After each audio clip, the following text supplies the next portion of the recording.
Studying the laws of the Seder Pesach. And we said we're not going to take changes today, but the normal Pesach, we'll try our hardest. The Seder is made up of a number of parts. Kadesh, Uchat, Karpas, Yachat. So we have the whole order that we sing before the Seder. Just two key philosophical things to have in mind during the Seder. The first is simple. What does Seder mean? Order. Order is very important in life. People have order, people have Seder, people who are, in Hebrew we say somebody who is organized is called Mesudar. That's the word, from the word Seder. An order of books is called a Sidra, or a Seder. It's very important to be organized, to have a routine, to know more or less what it is that you do, when you do it, why you do it, how you do it. Some people might say, oh, it's restraining, it's putting me in a box. Order makes your time a lot more productive. It gives you, I was speaking to someone recently who told me he doesn't even have 1 minute free in his day to study Torah. 1 minute, he told me.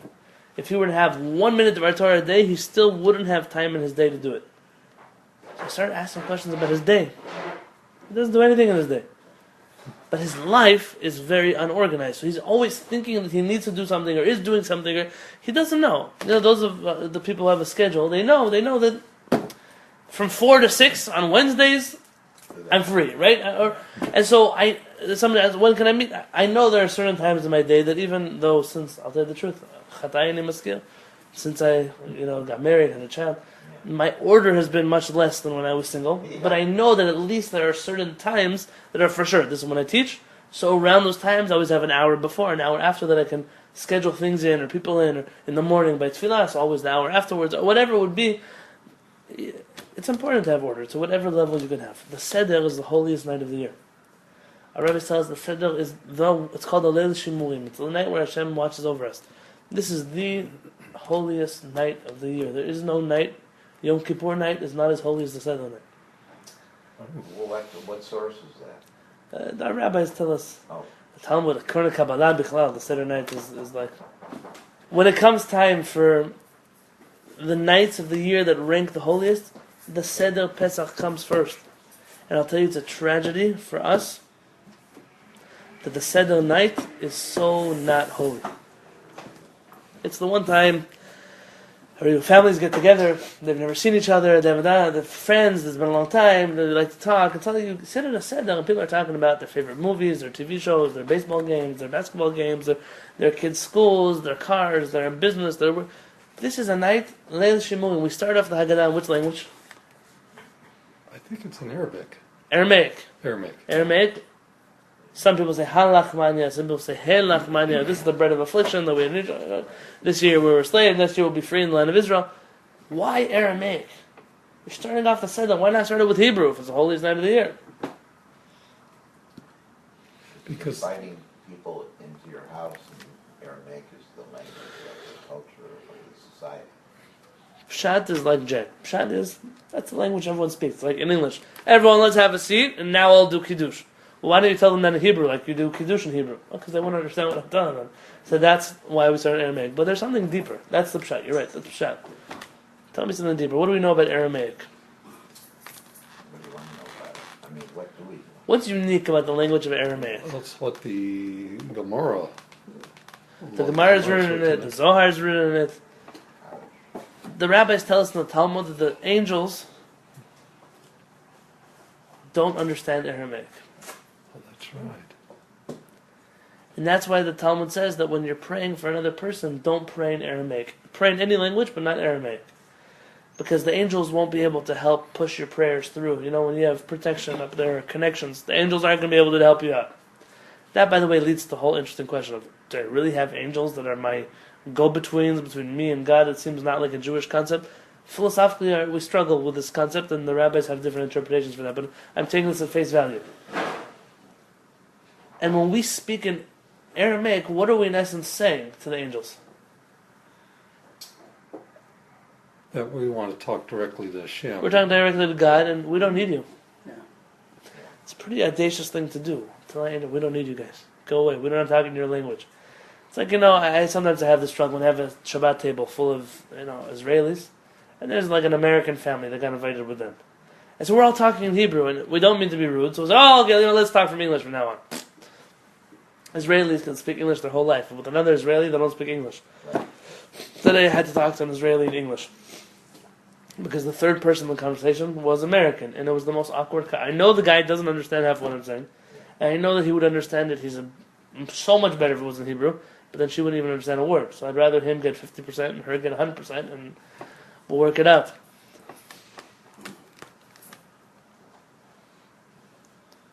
We're telling the angels tonight is our night with Hashem.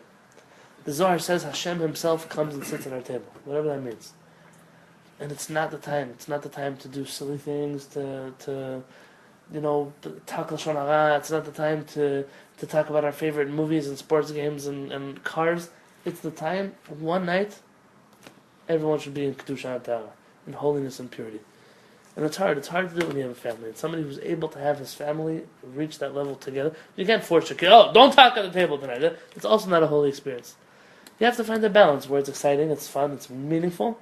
But every time you see the conversation go in a direction that it doesn't need to go, why don't we talk about the Haggadah? Why don't you tell me Dvar Torah? How do you answer up this question in the Haggadah? So no, you're the one who's running the Seder, to know how to steer. And even if you're not running the Seder, you can still steer conversation. Or at least the person next to you. So I'll make sure you have a holy person sitting next to you. Have good conversations with them. I'll tell you, one year, I wanted to have a Seder Pesach. Every year I would fly home from Yeshiva to San Diego for Seder. From Israel, I would fly home to San Diego for the Seder. They would always say, why are you leaving Israel to go to America for Pesach? I would say that way I could say next year in Jerusalem, and I really mean it. And then I come back, I go to Jerusalem, unlike everybody else. Right? The truth is that it was a hard experience. I love being with my family. My family is able to have a very nice time. But you don't just have family at your Seder. You have friends, and the friends are not like our family. And we're not able to reach that. I thought, listen, you know that story in the Haggadah where they woke up, the students came and after the doors, guys, it's time to pray Shachrit? Well, I wanted a Seder that went that long. And in my house, the Seders go till 3 or 4 o'clock in the morning. So it's not that much farther. But I wanted something that like the whole night, we wouldn't even realize what time of night it was. And so we planned out this like holy, Kabbalistic, Torah scholars only kind of Seder. Young guys, we're all rabbis or becoming rabbis. We're going to do one Seder together, alone, in Jerusalem, in the old city, in a room, barely any lights, just learning Torah, singing, bearing our souls to each other. And a crazy thing happened. My grandmother passed away a week before Pesach in Israel. And there's one parents, I'm not coming home because I need to do the Seder once before I get married or whatever. I just need to have one Seder that I do like this. And my mom shows up in Israel. And she finishes Shiva, like Erev Pesach, mamash. And what am I going to do? Schlep her to the Seder with all these guys in a dorm room where we're just eating matzah because we don't have anything else? So we had to plan to do Seder with the family in Haifa, and they're not observant. And I'll tell you, that Seder night was, for me, it was challenging enough because people were on their iPhones and whatever else was going on. I appreciate very much, I used to do Shabbatot with them, I appreciated they're doing a Seder. I wasn't cynical towards them, just I wanted once, like it was even worse. If this was the Seder, I planned to just do alone. And then I'll tell you why it all happened. I know why it happened. Sometimes you see Hashgacha in your life and you know how it works. Second holiday, I told my mother, I'm not going back. Family's family, but I'm not doing the second half of the holiday with them. We have to go somewhere else. So my mother had these friends in Tzfat. I said, why don't we go do Pesach with him? He just passed away this last week, this friend of ours. And we went to go do, you might know Morris Abrams, he used to live here in San Diego. So we went to do Pesach with them. And they didn't have even bedrooms, they just put up a curtain in the middle of their living room. Imagine they closed off the corner of the living room and we slept over there in the corner. And it was one of the holiest Pesachs we ever did, the second half. I gave seminars around the clock in Tzfat in different synagogues and places. And in one of those seminars, there was a Rebbitzin who came and said, I have a girl for you. And fast forward 3 months, 4 months, 5 months, I ended up going out on a date. That was my wife. And had I not gone to Tzfat that Pesach, I would have never met this Rebbitzin, or at least not that year. And it could have been another year, or 2 years, or 3 years, still Hashem would have put me in the right place. So as much as I was bummed that I didn't get that Seder experience, I know exactly why I wasn't able to get the Seder. My grandmother, the interesting thing, right before she passed away, she said to me, I was in Poland, but before I left her bedside, she said, "I'm buying a dress for your wedding because it's very near." That's what she said. So that was the joke that my grandmother was the shulchanit. She just didn't know about it. She made it all happen. She didn't even know. B'ezrat Hashem, Hashem should give us that clarity in life, but our seder as much as possible. So I might never get that moment where we're all men sitting in a room learning to. Fine, but still, as holy as we can have a seder, that's what we should have. And how do you reach levels of holiness? Only through halakha. Holiness doesn't come from anything else. Holiness doesn't come from closing your eyes and waving your hands in there. Holiness doesn't come from wearing white and all kinds of clothing. Holiness doesn't come from lighting candles. All of that. Holiness comes from following Hashem's Torah. So let's go to halachot of the Seder. I'm learning these with you as we go along. Kadesh. The first mitzvah, the first thing we do in the Seder is the Kiddush. Kiddush. We take the glass of wine. Actually, it's not a glass, it's more like a Kiddush cup made of silver, and we do the Kiddush. We're supposed to do this after 3 stars come out, which practically by the time you get down to your Seder, 3 stars came out. On top of that, you shouldn't wait too long to start your Seder. People make a mistake. Also Friday night. When you come home from Shabbat, and I talk to myself, sometimes stuff, salads to make, or waiting for guests, or nothing I can do.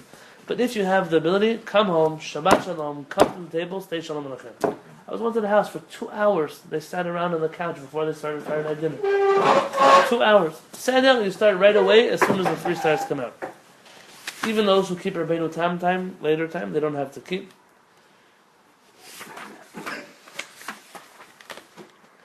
Who's obligated to drink the 4 cups of wine? Kadesh is really the first of the 4 cups of wine. Why do we drink 4 cups of wine? They correspond to the 4 children.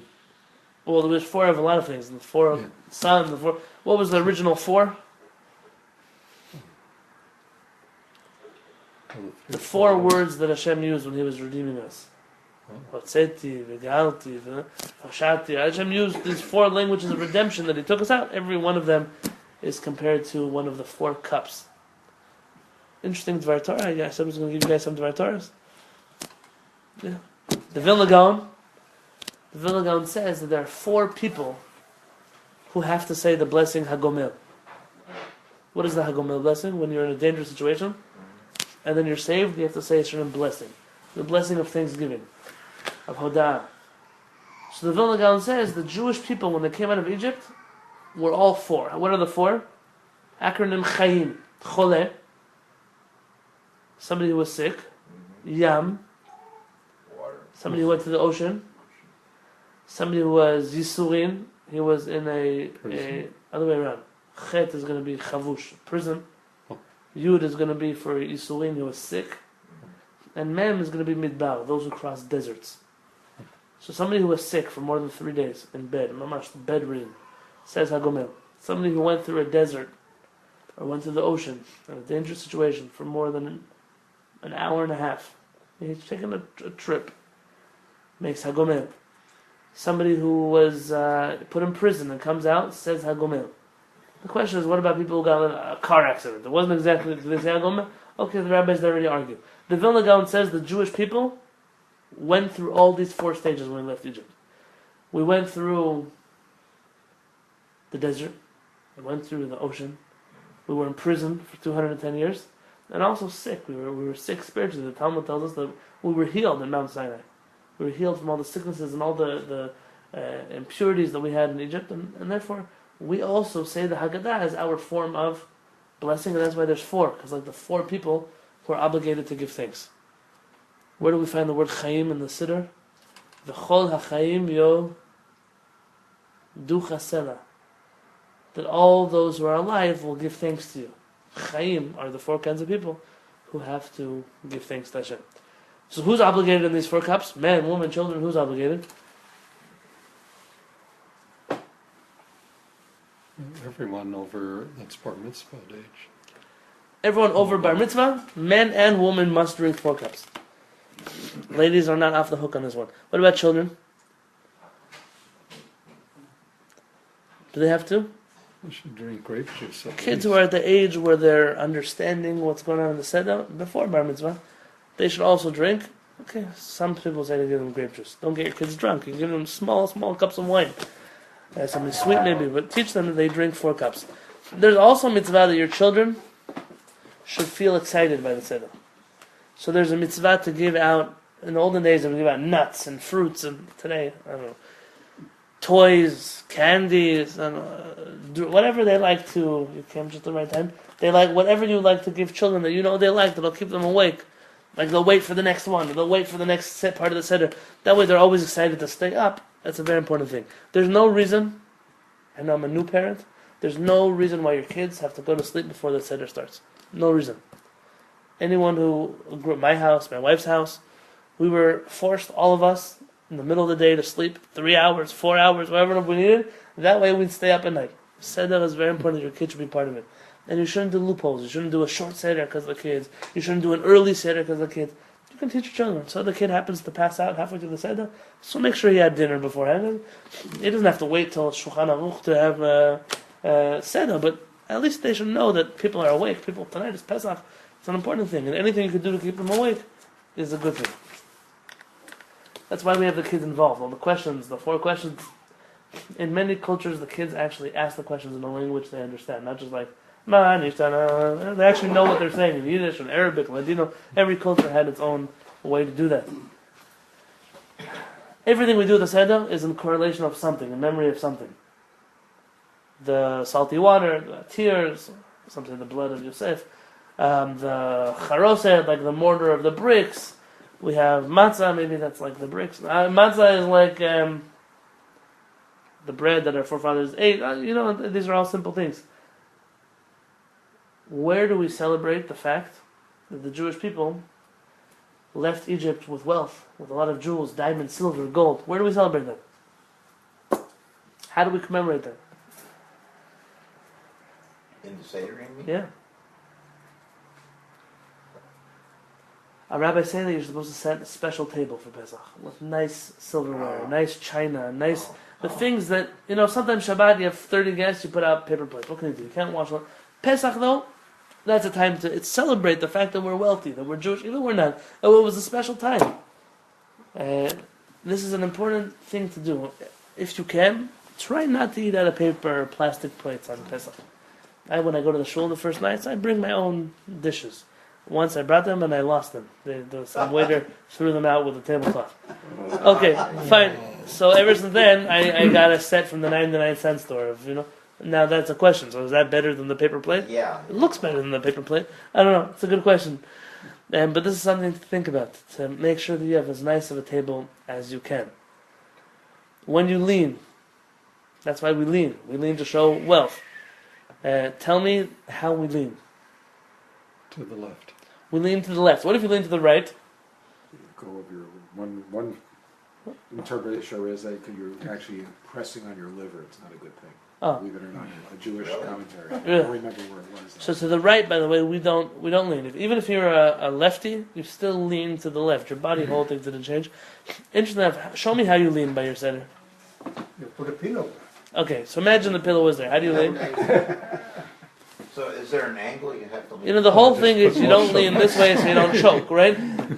The way that I see people leaning by the Pesach Seder, they're going to choke. Who drinks like this? Yeah. You eat like this, not even comfortable. I'll tell you, when we lean at the Seder, I see people, they don't feel luxurious because they lean like this. Tell me the logic behind the whole idea of leaning. It's like the divans that they had in Persia where they used to be, Very nice. Did you ever see how people used to eat before they made these uncomfortable chairs and tables? Yeah. They had these nice, it was like these sofas kind of, where they would lean on, or at least pillows on the floor that people would lean against. And if you were poor, so you sat up, on the dirt. But if you had some money, some class, some wealth, you leaned. And what was the table? It was a piece of wood in the middle of the floor. That's what it was. It was low, and that's how it is. It wasn't how I was a table. Yeah. So when people lean, there's a rabbi, Rabbi Eliezer Mimitz.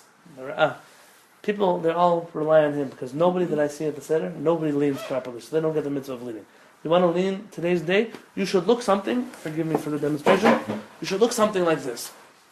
Somewhere where, if you were sitting up in your office with your legs folded, that's the way you feel. You should feel a little bit, not arrogant, but Relax. Yeah. if somebody were to come into your office, you look like the CEO. I saw pictures of old Taimani synagogues. And to the left. Years ago. And they didn't have chairs. They had raised areas with cushions for the men to sit on. Right. And they did their tefillah. Right. And there was nothing in between you and the next person. I mean, that's the way. I just saw now pictures of a mansion in Iran. A mansion, like a very wealthy person. They don't have any furniture in the house. They had a big TV, and people sat around on pillows. It looks like the room like they forgot to furnish it. Pictures on the walls, carpets on the floor, but no furniture. That's the way different cultures The have. Japanese have that too. It wasn't just. This was when we say leaning, we have to remember that you're not talking about 21st century America. You're talking about the way we lean. So to your left, you have to be comfortable when you lean. What about ladies? Are ladies allowed to lean? You mean in terms I of don't think they have to. No. Well, snoot. There is such a thing. It's snoot. Yeah. The Ashkenazim hold that a lady should not lean, unless she's a very important lady, because it's arrogant for a lady in front of men to be leaning. The Sephardim, we don't agree. It could be there's a sociological difference. They consider that all the ladies consider themselves very respectable and important, and therefore they all have to lean if their husbands let them. Today, the minhag that ladies shouldn't lean is an incorrect one. Ashkenazim, to the best of my knowledge, also the ladies lean by the Seder. If a person is sitting by his father, you have to ask your father permission to lean. It's not kavod in front of your father to lean. Also in front of your rabbi. What is a rabbi? Not like every rabbi. The rabbi you learn Torah from. Not just if there's a rabbi in the room you can't lean. So really you're slouching rather than leaning. Leaning, heseva is like... Yeah, that's like you're sort of like... Yeah. Well, not. It should be comfortable. It should be the way your mother would tell you. Sit up straight. You know that way. That's right. I also saw a picture of a beautiful Tamani Seder, and everyone's sitting on the floor with a low table, and the table is covered with lettuce and matzot. Okay, because by the Yemenites, I should have brought the pictures. By the Yemenites, they didn't have a Seder plate. The table was the Seder plate. By the way, further reinforcing my saying at the shul was that the table was a plate. Yeah. What they had is they had, let's say, the charozet here, the karpas over there, and the whole table was covered with lettuce and matzahs. Wow. The whole table was a Seder plate. Oh, yeah. So, If you've seen pictures, maybe Yeah. I'll send one to the group. It's a special thing. Now, a son in front of his father can ask permission to lean. You should tell your kids, ask me permission before you lean. Teach them this. A student in front of his rabbi, let's say I was at Rav Peretz's Seder, I'm not allowed to ask to lean, and my mitzvah is to sit up straight. That's the mitzvah. You don't ask permission, you just don't lean. When you're in front of your rabbi. Yes. Your rabbi. Right. Now it seems like today the minhag is to be lenient in this, and the reason is, one, educationally, two, rabbis are not so particular about people leaning in front of them. It used to be like a kind of a chutzpah thing to do to somebody. Kind of like we Sephardim, I know, when you walk out of a rabbi's office, you always walk with your back towards the door. You never turn your back on someone and walk out of their office. You always, kind of walk and like bow before you head out. We do the same thing with a synagogue also. We do the same thing with our own Kodesh. Makes you think of Haman when he was on the Queen Esther's divan there. When he was falling on her? Yeah. There were signs of subtleties, of respect that we lack that certain finesse, that culture. You remember one of the presidents went to Iraq and they threw a shoe at him? Yeah. Remember that? I don't remember who it was. Bush. Yeah, Bush. And so the Americans didn't really get it. Like, no, you could have shot him. They threw a shoe at him. They missed him. What? They missed him. Okay, but I'll tell you, No, he died. But Middle the Eastern gesture, culture, it's the worst throwing a insult. shoe at somebody It's the worst. is the worst thing you can do. It's like a very degrading thing. It's kind of like they have in certain cultures that the mothers, when they get angry, not in Jewish cultures, but I've seen in the world, they get angry, they take off their shoe to hit their kids. It's meant to look like a very degrading thing. For the American, though, it's not degrading. So it's You're not even supposed to point your feet at somebody in some cultures. and something. There are all kinds of things. And so by the Jews, leaning in front of somebody who was of higher status than you was considered an arrogant thing, unless they told you, like, it's like when you come to certain places and you wait for them to ask you, please sit. It's the same thing. You have to wait for the person to tell you, please lean. Today, I think we're very far away from this culture, but it's not a good thing that we're far away from it. It takes away from us. Yeah, I rarely see people leaning at a Seder. Really? Yeah. Even though it says right in the book, lean, and It's not lean before Well, drinking the I next think cup. what they are, they're very lenient. Jack is very good at these things. Jack says it's a talent. I'll tell you, I see some people do He's like this. They relationally do. young, right? What's that gonna do for you? And I'll tell you, for the Sephardim, it's a much bigger problem than Ashkenazim. The Ashkenazim can rely on, let's say the people don't know better. They don't, Talmid Chacham always leans. But let's say you have a whole tzeder and people aren't doing, it's okay. It's okay to do Pesach without leaning. B'diavad. According to the Maran, though, if you don't lean, you have to go back and do it again. And do it again. And do it again. So he really is So, clear about that. yeah, you have to go and lean. But then you say in certain circumstances you're not supposed to lean. Right. If you're with somebody of a higher Right, status. because then that obligation doesn't apply to you. Or let's say a person who's sick and leaning is not good for their health. There are people that they shouldn't be eating in that position. They don't have to lean either. It's something to know. And Rabbi Yosef says that you should remind people at the center every time. Now you should lean and show them again how to lean as many times as you need. That way people know. When it comes to what kind of wine do you do the 4 cups with? Please don't say Menashe. Well, it should be a dry red wine. It should be red wine, at the very least red wine. Somebody? At the very least red wine. The best wine to do at least the first cup with, dry, red, non-mevushal wine. Can you mix it? All these halachot of you're allowed to mix the wine with water and all kinds of those things, those were written in the Shulchan Aruch about a time when your wine was concentrated. Today our wine is already diluted, and to add water you wouldn't be able to. But you could use a smaller cup. I mean, like with grape juice. The first cup should always be wine. So After that, But a if you needed revi'it, it- it has to be revi'it, yeah, which is I don't have the numbers in front of me. Not It's like very much. 3.5 ounces. because that would be like, It could even be like this. yeah. You know, Yeah. the idea of Mishubao sort of goes both ways because there are people I know in the Ashkenazi community who refuse to drink wine that is not Mishubao because they don't You mean trust Mabushal? Yeah, Mivashal, yeah. Mishubao. I'll tell you what, because they're afraid of somebody who's not Jewish touching Yeah, it. right. Now let me tell you, Yeah, so that's a it's- rabbinic prohibition. And the obligation to drink these wines, these are biblical prohibitions. So that's a classic case where someone's being strict about something rabbinic to be lenient in something Instead biblical. of it, yeah. Sure, if you have non-Mevushal wine, you have to make sure that you keep it in the right hands and that it's put in the right places. Okay, so But then you would have the whole issue of non-Jews at a Seder. right, so you just have to you have to have a few wines. Your wine should be at the table. It should be yours, sir. Keep it under the table. I always have a bottle anyway to keep it on the table because if not, some guy finds it and drinks it all. There's only certain wines I can handle. Isn't And I don't like wine, by That the they way. wrap the non-Mabushal in foil, so Yeah. you can't see it. Is that Right. a Chabad thing? Yeah. Because I've seen that many times. That you wrap the bottle in foil with its non-Mabushal. Some people do. But if you have white wine that's better than the red wine, let's say you have really cheap, 3.5%, $2 a bottle red wine, Jewish sweet wine, or you have like a really nice bottle of white wine that's expensive, the white wine outweighs the red wine. Even though it doesn't represent dam. Yeah, the dam is only an illusion, like it's only a representation, whereas the being an important wine is much more important. Why do we drink wine b'Kehillat Seder? Tell me the philosophy behind it, the ashkafa behind it. Because it's It's a expensive big- drink. It's an expensive drink, so one, you feel wealthy. Two, what is it Supposed to be supposed to do to jolly. you? It's supposed to free your mind also. Right. And so people who say that you can drink grape juice, there are. I'm not going to lie to you. The rabbis say that if you don't know, you can drink grape juice. But in the spirit of halakha, grape juice doesn't cut it. Grape juice maybe gets your blood sugar up, but it doesn't make your mind free in the way wine does. So at least for the first cup of wine, that's why I'm telling you, I'm reading. Those people who are lenient the rest of the set, fine. But at least the first time, I'm a person who doesn't like wine. I cannot handle wine. Pesach is Pesach. It's more important than Kiddush. It's more important than anything we do the rest of the year. The more expensive the wine, more tolerant it is. Because there's issues with how it's made Interesting. when it's cheap. Interesting.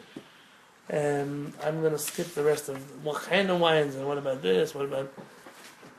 The Rambam talked about how wine should be made and the flavor and all that. We're very far from that. Except for Rothschild, which is like $120 a And bottle. I'm not making money. Not now, maybe you should learn to do it. Now, the halakha is everyone listens to the first person making the kiddush and answers amen. Not everyone says the kiddush because it's written in the Haggadah. We say the kiddush standing up. We say Borei Pri Gefen, Ashkenazim say Borei Pri Gafen. Now we only What's say the it difference? once, right? In Sephardim and in Ashkenaz, we Right. say We it say it every once, cup. and if I remember correctly, we say it again at the end of the meal. Again. What's in the third? Ashkenazim say Borei Pri Gefen in all of the cups. To each their own. Yeah, I think it's the first and third cup according to daily halacha. Now, ladies are going to get themselves in big trouble. With When do they make a shechianu? Some ladies make shechianu by the candles. But that shechianu is meant to be on the holiday. And then for those ladies who make a shechianu by the candles, cannot make a shechianu again when they drink the wine. Just tell your wife. It's better for her to make shechianu by the seder than it is to make shechianu by the candles. Yeah, not making. But at least, at the very least, they shouldn't make it twice. Okay. I'm going to keep moving to the next part of the seder. Some people have the minhag after the seder, after the kiddush, to eat an egg, wine egg. It's in memory of the korban chagigah, the chagigah offering that we brought in the Beit Hamikdash. And if he actually eats it, so we say a borei nefashot afterwards, so then what part of the Seder is that? right after kiddush. The first Kiddush. Yeah, the first kiddush. Yeah, put it in the water. So that's before the karpas and. Yeah, before. So are you permitted, at what point can you start Pesach? Like on Shabbat, you can start Shabbat early. When 3 stars come out. I understand, you heard said that, but I mean, in terms of saying the blessing over the candle, Oh no, you could do, you can do it early. yeah, as long as it lasts into Pesach. Yeah, very good question. Now, this is a good thing to know for ladies who light candles. They cannot light a match. I know some Sephardim allow ladies to light matches. The majority of poskim are against this. She should use an existing flame to light her candles. If she, Even before the holiday? no, before the holiday she can, but I'm Yeah. talking about the second night. There are ladies who Yeah, wait. yeah. There are ladies who wait till the men come home to light candles. They should be smart about these things.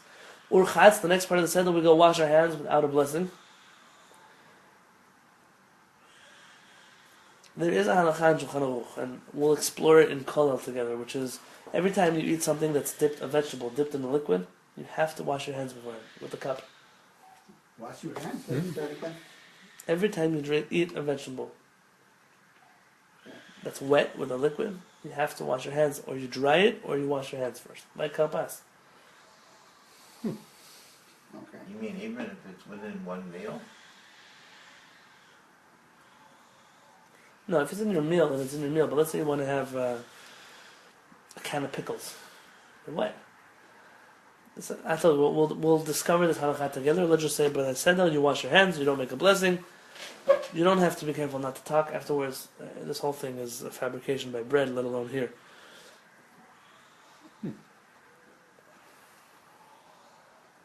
Kalpas. This one applies to Passover only. Yeah. Well, the rest of the year also, but here this is part of the seder here. We take now kalpas. Kalpas is made out of I've seen like celery leaves. celery, parsley. Parsley.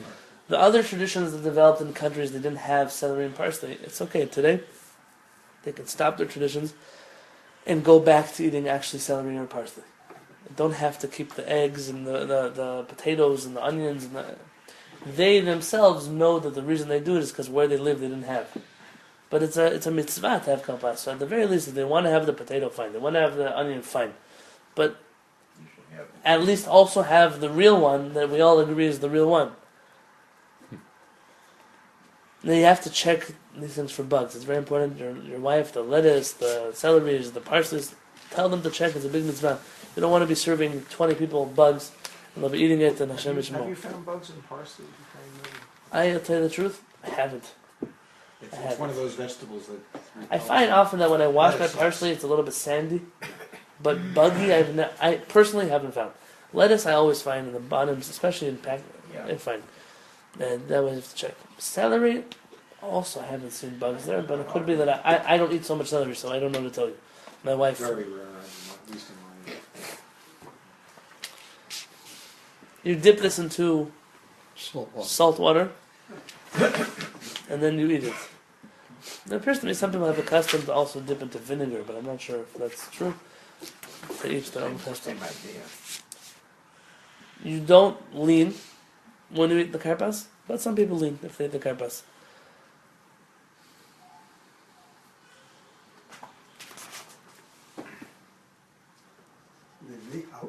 How long you lean? Entire thing? While you eat it, yeah. But not by karpas. Karpas we don't lean. But by the rest of the things you lean the whole time. According to the Mekubalim, the Ben Ish Chai, and others, you're supposed to make sure that even when you eat the karpas, you still leave some on the Seder plate. That way that throughout the Seder plate is whole. And you shouldn't be emptying out the Seder plate while you're doing the Seder. It should stay a whole plate. Either replenish it or whatever it is that happens when you do this. Which Seder of the Seder plate do we use? Ben Ish Chai? We Sephardim, for the most Quran part, have a particular order? we follow the Arizal when it comes to this. And I'll tell you, it looks like this. We have on the top 3 matzot. On the right side, the zra. The left side, the beitza, the egg. The middle is the maror. I'll show you like this. Matzah, zroa, beitza, the egg, maror, the bitter herbs in the middle. Charoset, over here, the karpas. And the bottom is the chazeret. The reason for this is they correspond to the 10 different sfirot. And the Arizal has them arranged like this. So this traditional round plate. It goes according to the it's standard not Jew. good thing? No, it's not bad. It's a standard tradition. Probably Ashkenazi tradition. Could be even Maran, I don't know. But we always do like the Arizal, to the best of my knowledge. It's just a plate sorted this way. Yeah, little bowls on the plate. And now yachatz. What's yachatz? To divide. Yeah, when we play karate over here, we break the matzah. You take from one of the 3 matzot, and you take the middle one, and you break it. By the way, according to Kabbalah, if I'm not mistaken, let's see if I find it here. You're supposed to break it. And how you actually do this with the crackling matzahs, it's impossible. With the soft matzahs, it's much easier. When you rip it, you're supposed to rip it into 2 pieces. One that looks like a hay, one looks like a vav. But I don't see it here. Let me just see if I... Yeah, no, sorry, a dalet and a vav. Why dalet and a vav? If you have a dalet and a vav, that makes a hay. Yeah, so a dalet and a vav. How you do with the crackling matzah? Okay, that's up here Kabbalah. And according to the Mekubalim, you also don't use a knife. You do it with your hands. These are not practical for hard matzot. These are talking about soft matzot.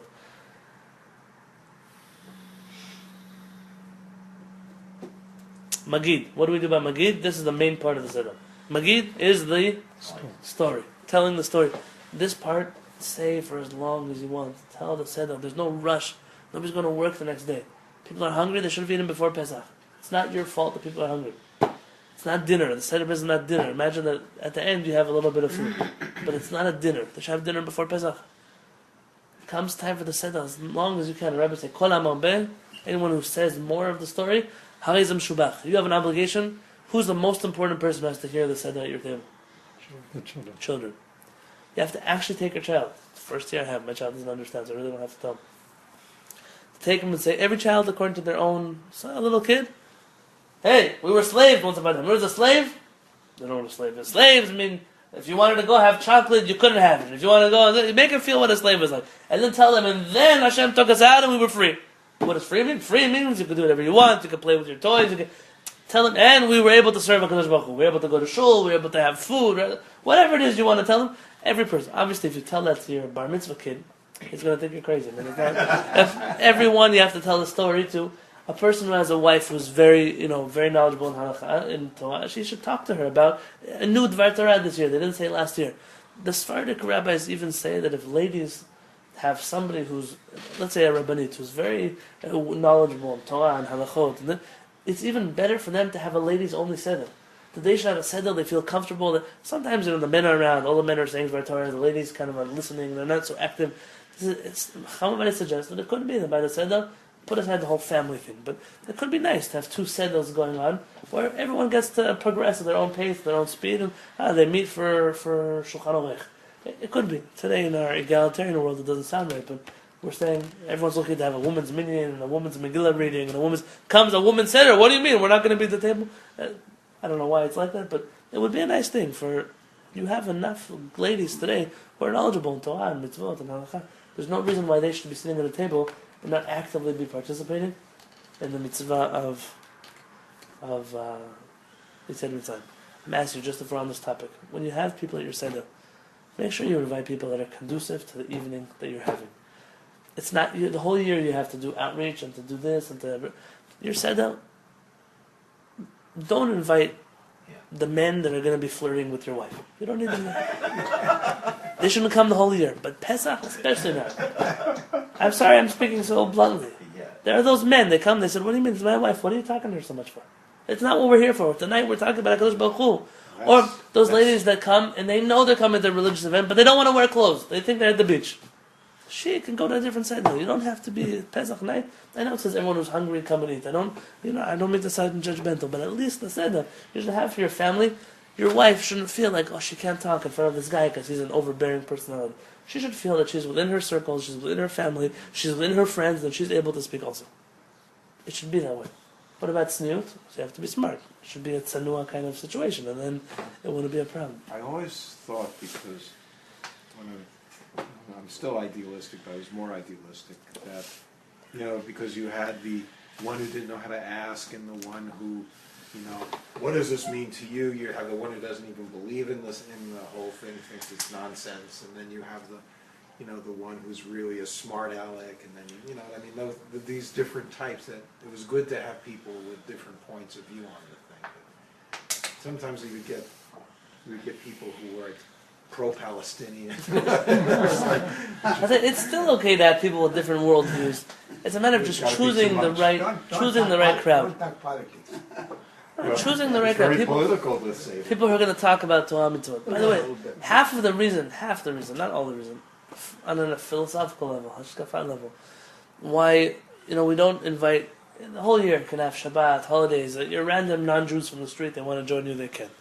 But we don't go out of our way to invite our co-workers to the Seder. The reason is the whole story is pretty offensive.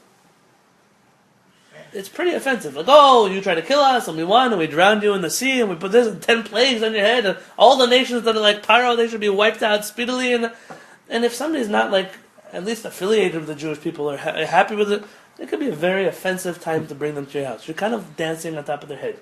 Right? That's not the time to be doing outreach. Seder, I know, 4 sons, have the 4 sons. But b'chukhmah, with wisdom.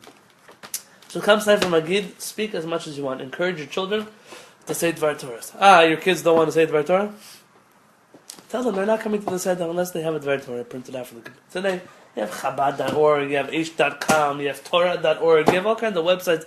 You can get all kinds of Dvar Torah, then you have to work hard.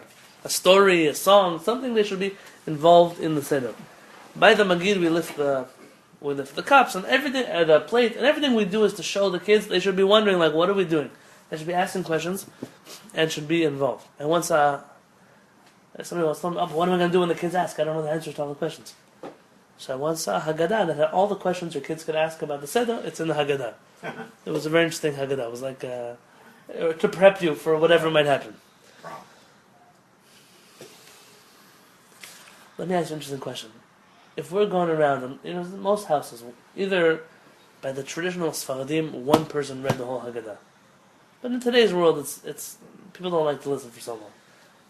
I don't know if you've ever heard the Sepharadic Kehillah, but there's like a nice tune to it. It's like a song almost. But today, when we read the Haggadah, some in Hebrew, some in English, we go around the table and everyone takes a little piece. The question is, do I have to read along with the person who's reading? Yeah.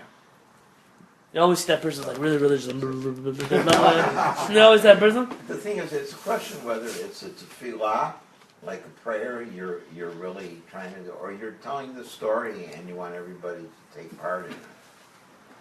So the Rabbi Yosef is of the opinion that here we say that it's like Kiddush. The person who's reading is having in mind to read it for you also, to say for you also. And that's why it's important to read it in a language that they understand. It's okay to read the Haggadah in English. You don't have to read it in Hebrew. If you're Israeli, you want to read it in Hebrew. If you want to read it in English, or at the very least have a Haggadah that has both Hebrew and English. I'm working now on trying to order for the shul Hebrew, English, Haggadot for the Seder. Last year we didn't have. They're expensive, but we're working on it, B'ezrat Hashem. It's an important thing that people should understand what it is that we're mumbling.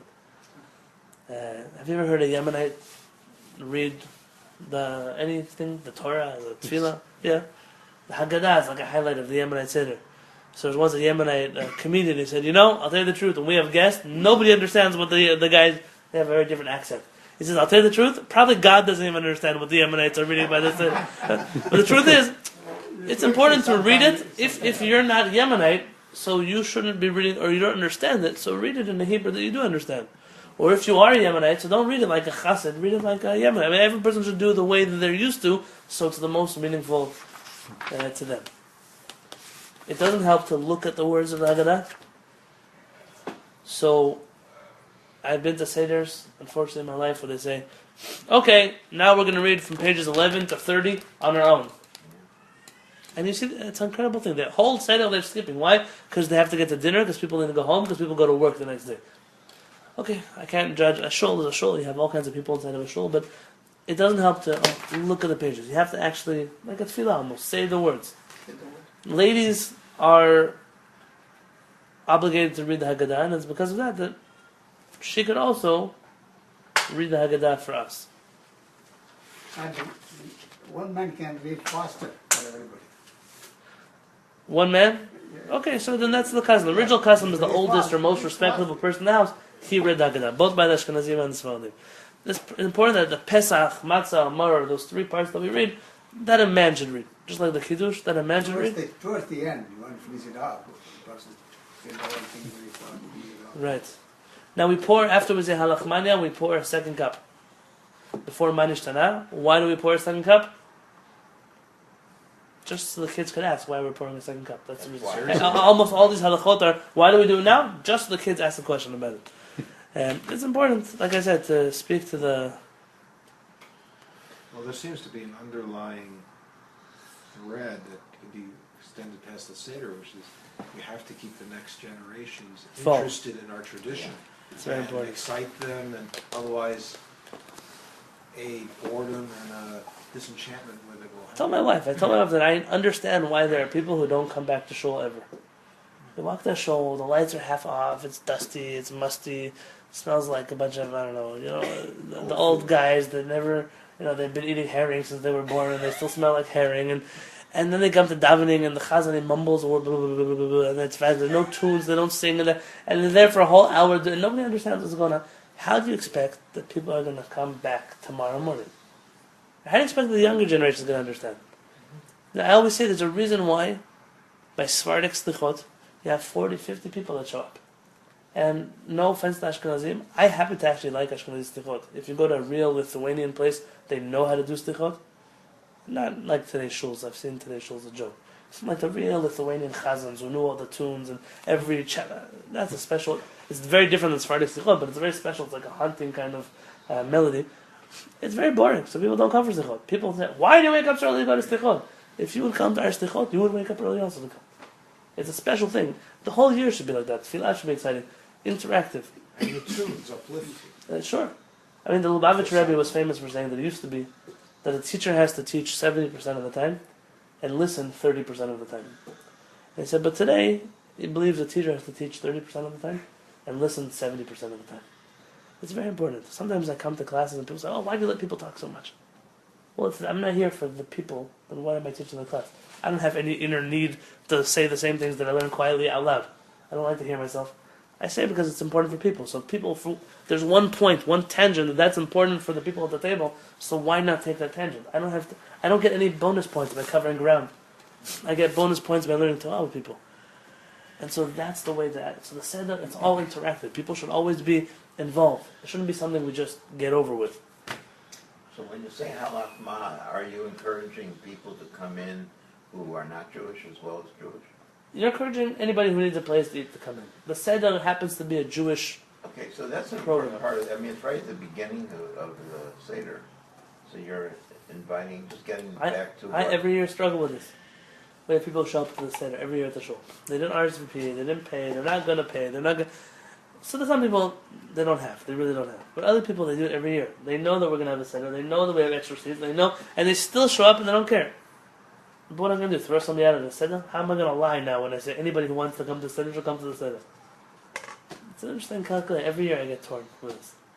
I almost always give in, but I've been in places where they take the non-Jews and put them at a separate table because they didn't benefit from the yeah, I don't think that these things are conducive for relationships between Jews and non-Jews. It's welcome to our Seder, now go home.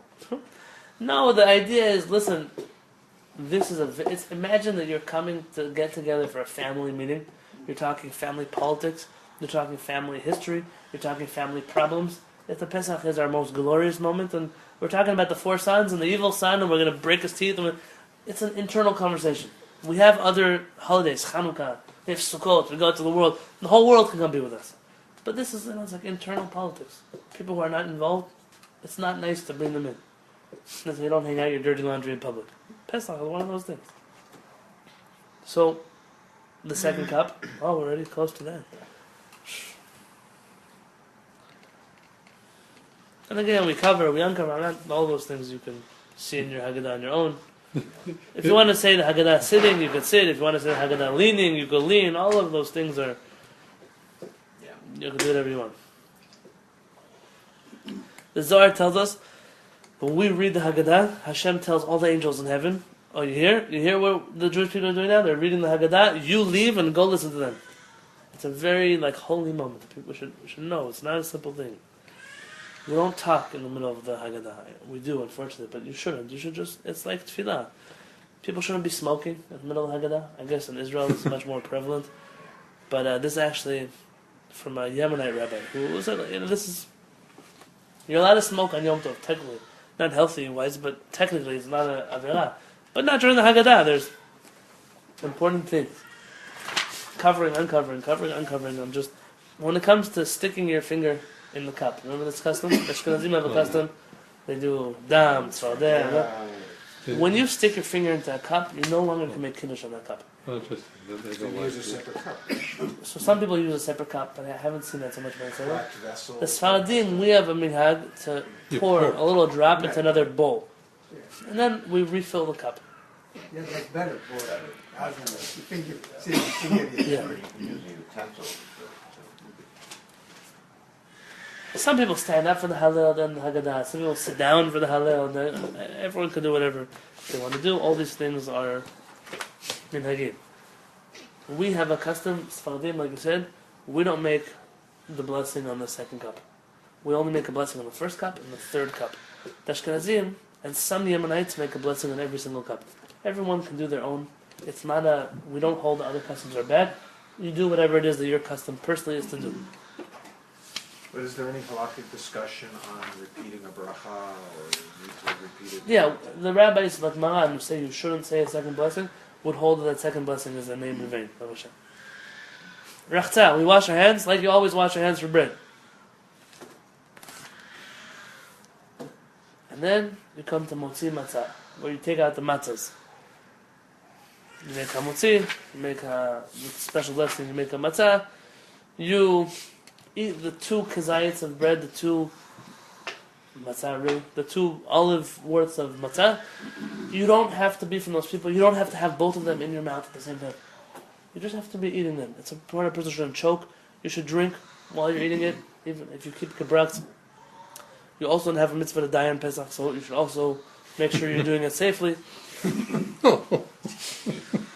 Yeah, there is. You have about 6 or 7 minutes to eat the matzah. Wouldn't your own saliva make the matzah abrupt? And now we promise we're not taking tangents. Yeah. The tangent is very simple. The first Lubavitch Rebbe writes, the only thing that you can't dip your matzah in is water. Juice, you can dip your matzah in. Okay. Other things, you can dip your matzah in. And therefore, he was correct. Your mouth wouldn't make a matzah chametz, only water. Today's custom of not putting any liquids on the matzah, it's not the original custom. So you basically can't salivate when you eat.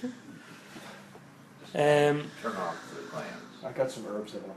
You have to eat the matzah when you're leaning. You have to eat the matzah when you're leaning, and you have to have in mind that I'm eating this matzah, and you have to say it. Say, I'm eating this matzah to do the mitzvah of matzah. Some people say l'shem yichud. You don't have to say l'shem yichud, but you should say something Because every mitzvah that you do requires the proper intention. What's going on with this baby? It's been a long time. Some. Teething? What? Yeah, it's teething. Very good topic. You have It's that going through internet. No, the one I went to the store had alcohol in it. I couldn't find one that didn't have. The amount of alcohol is minimal. So you give Yeah. them so you give them 4 of them on Pesach. I wish I had some at home. Now it is better that you don't. I said you can drink while you eat the matzah, but you shouldn't be wetting that matzah or putting other things in the matzah. The matzah, the first time you have the matzah, should be just matzah. I'm going to find the rest of these on the phone.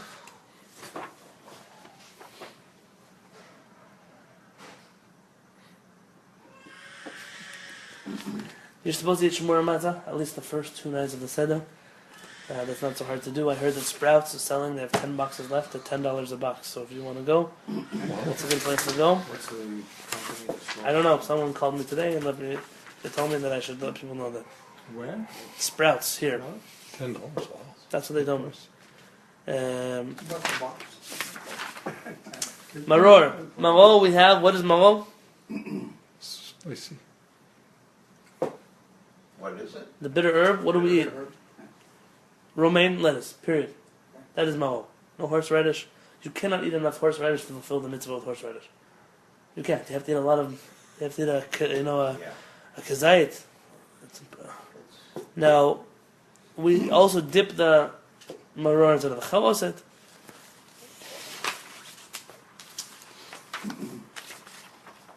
You don't use horseradish? No, What kind of lettuce? horseradish. We don't do horseradish. Right.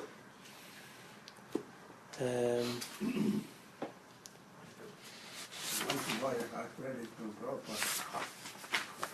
What's the next part of the seder? Korech. Korech, we make a sandwich. Which is Zecher Megdash Kehillah. This is the famous Hillel sandwich. And you put maror, you put matzah, you put charoset. Do you use the... What does Chabad do with charoset? They put it on the matzah. In the sandwich, do they? Sandwich, what do you do? What do you do with the charoset? It's a little sound. Put everything. You put the lettuce, Lettuce. and what do you put else? The charoset you can put on the matzah. No. For the sandwich, for the Kehillat sandwich. You put it on the vegetables and Or you put it on the lettuce, like my wife's family. They put it then matzah, lettuce, charoset, lettuce, and then matzah. That way the that's why you don't- charoset you doesn't don't touch the wet matzah. Right. You don't wet the matzah. But once you take that first bite, it gets wet anyway. So the Ashkenazi charoset is very different. It's much Yeah. watery because it's apples. right, the Sephardim, our charoset It's like paste because of the dates. dates. Yeah, it's much better. There's a You ever had Yemenite charoset? It has poppy seeds in it. Really? Wow. You've had it? Really? Sure, my grandma used to make it. What else? Poppy seeds and what? I don't know, it was dates and all kinds of things. It was very special. I don't remember. This is a good idea. Wow.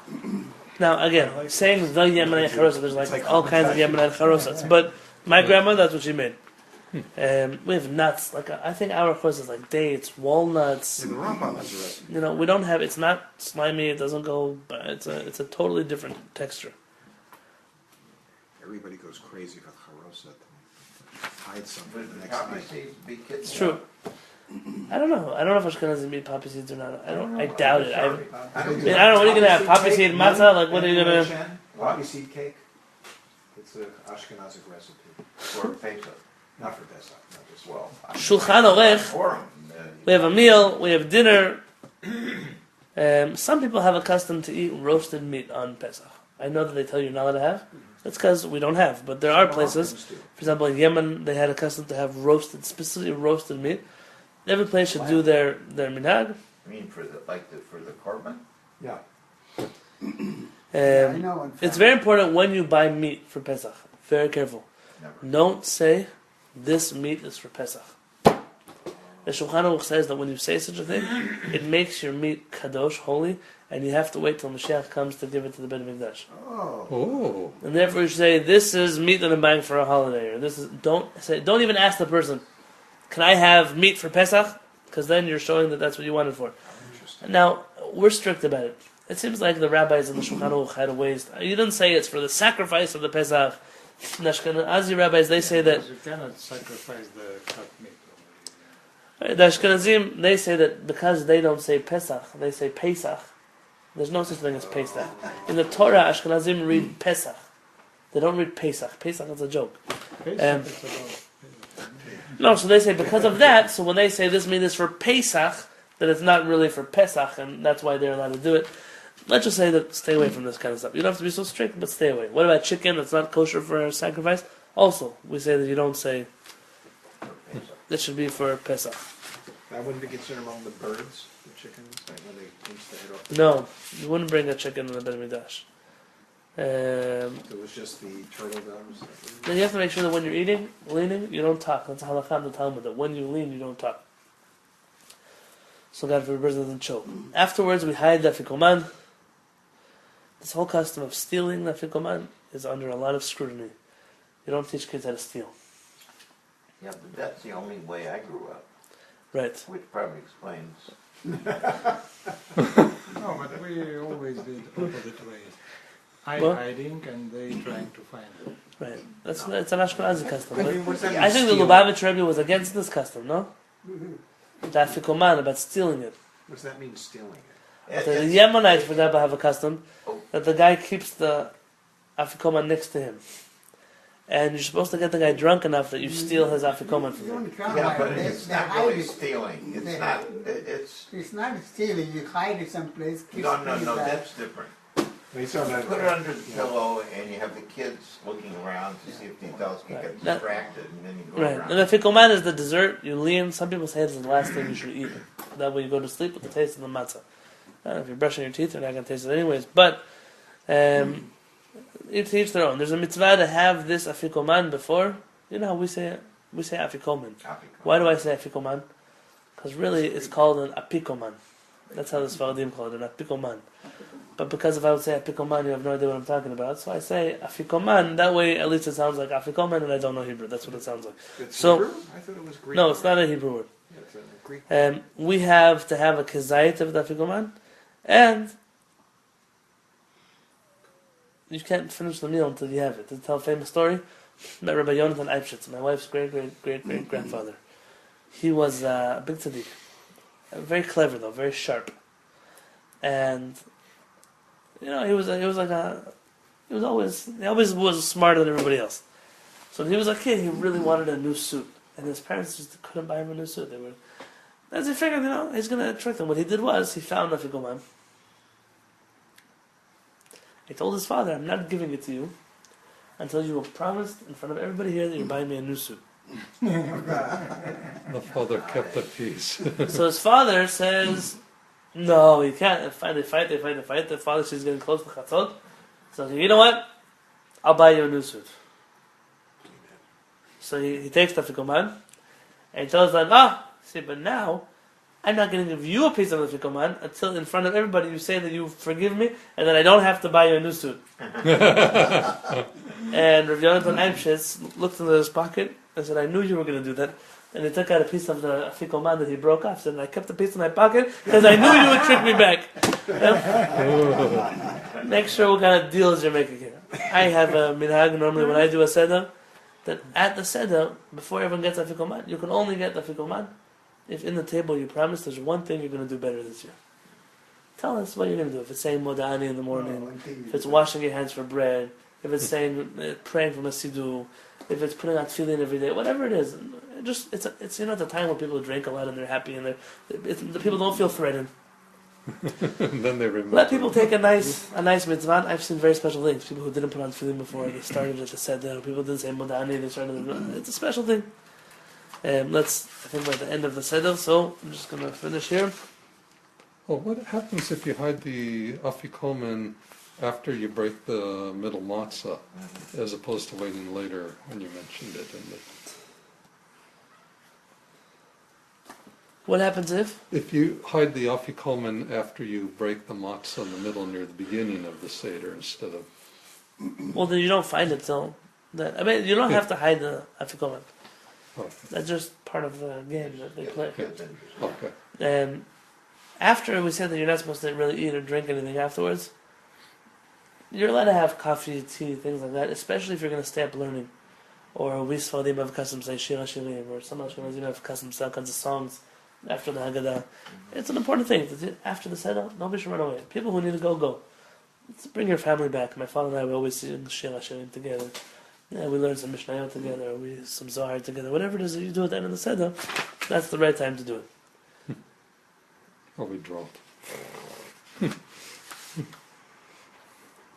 Barech, If you're for- Mekal Mazon, you do my machonim like you always do. You wash the cup. Again, it's a new cup. You should accept it in two hands, like that's what we always do. And everyone holds their cup during Mekal Mazon. Halel, some people hold the cup the whole time, so we put it down and only hold it for the end. To each their own custom. Hold the cup the whole time? The whole Halel. Well, Some people have such a custom. It's the proper custom. The old custom of the Sephardim is how you say Halel, like the Yemenites. I'm gonna, if you have a few minutes after the class, I'll show you how the Yemenites say Halel, which is you don't say the whole Halel. Rather, the Baal Habayit says Hallelujah, Hallelujah Adonai. And everyone says Hallelujah, and then they answer Adonai, right? And then it says Halu Hashem, and they say Hashem, and then they say and they say. It's a whole back and forth process that goes between the people and the one who's reading the Halel. It's a special thing. It's called the Halal Rabbah, right? It's the great one because it has all the. It's more than just Halal. It's the full Halel. Yishtabach in it. Right, it has all those. You continue Then we to- say continue Borei to- Pri HaGefen. According to the Ashkenazim, this is the fourth cup. In Sephardim, we don't say Borei Pri HaGefen.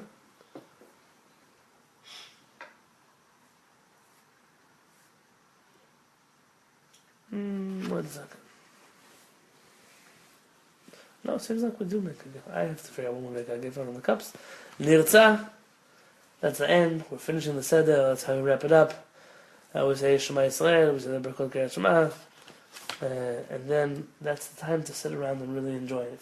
Enjoy the Seder. Sit with your family, talk with your kids. It's the time to do all that. So if it's late, so what if it's late? Just have a good time with your family. Seder is important. Have a good time, but also have a holy time. To have a good experience. You want your kids to grow up and remember the Seder in your house. That it was a fun Seder, and that it was a meaningful Seder. It shouldn't have been, like I told you, about your favorite TV shows, and your favorite animals, and your favorite cars, and your favorite... You have time for that the whole year. Seder is a special, special night. And I always say that we in America, even though it's kind of like a punishment, we get a chance to do it again the second time if we didn't do it right the first time. We get a second Seder, that way we can do it again, we can try again. If you can, the first Seder, do with the community, do with the people, do with... The second Seder, do with your family. Have a private Seder. That doesn't mean you should rush, it means it should be more intimate, more happy, more exciting. And Hashem should give everyone a happy Pesach, Kashem V'Sameach.